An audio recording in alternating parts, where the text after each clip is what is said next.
Okay, let's dive into one of the trickiest puzzles in English. Seriously, if you're learning the language, I'm willing to bet you've wrestled with this one. When on earth do you use will versus going to? They both point to the future, right? But, getting them right is a huge step towards sounding way more natural. And look at this. This question from an English learner online just hits the nail on the head.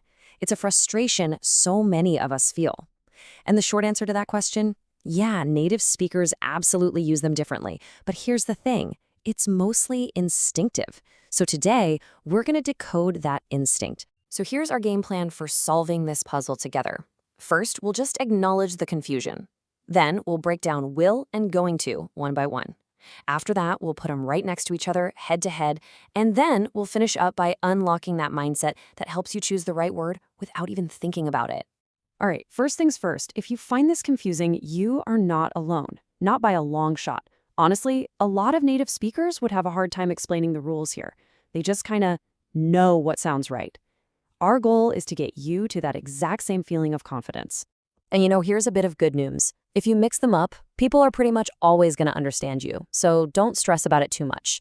But, and this is a big but, mastering this little difference is one of those tiny things that takes your English from just, okay, to sounding really natural. So let's talk about our first player in this game, will. The absolute best way to think about will is that it lives right here, in the present moment. It's for all the things that weren't planned out ahead of time. Remember this key phrase, okay? At the moment of speaking. If the idea, the decision, is born right as the words are coming out of your mouth, will is your guy. It's basically the voice of spontaneity. So where do you actually see this? Well, think about those rapid, on-the-spot decisions, or when you spontaneously offer to help someone out. It's also the word we use for making promises, for threats, and even for refusing to do something. That's when you hear its negative form, won't. This is the perfect example. The phone rings. You didn't plan for that 5 minutes ago, did you? Of course not. It rang, and in that instant, you decided to act. That's a job for I will, or as you'll almost always hear it, I'll. And it's the exact same logic here. You see someone struggling with something heavy, and that offer to help is just a spontaneous reaction to what's right in front of you. You didn't plan it. You're just responding. I will help you. Simple as that. Okay, time to switch gears to our other key term, going to. Now, if will is all about the moment you're speaking, going to is about everything that happened before you even opened your mouth. This is the total opposite of will. Think of it like this. With going to, the decision is already made. It's filed away in your brain somewhere. You're not making a choice right now, you're just reporting on a plan that already exists. The uses are pretty straightforward.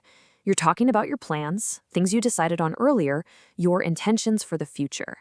But that third one is really interesting, making a prediction because you have clear evidence right in front of you. Here's a classic example. You didn't just decide this second to visit them. Nope, this plan was probably made yesterday or last week. It's a pre-existing intention, so you use I'm going to. And this is where going to has a really cool, unique job. Predictions based on evidence. You're not just guessing it'll rain. You're looking up, you see those big, dark clouds, and that physical proof tells you what's coming. That's a classic situation for going to. All right, time for the main event. We've looked at them separately, but now let's put them side by side. This is where it's really gonna click.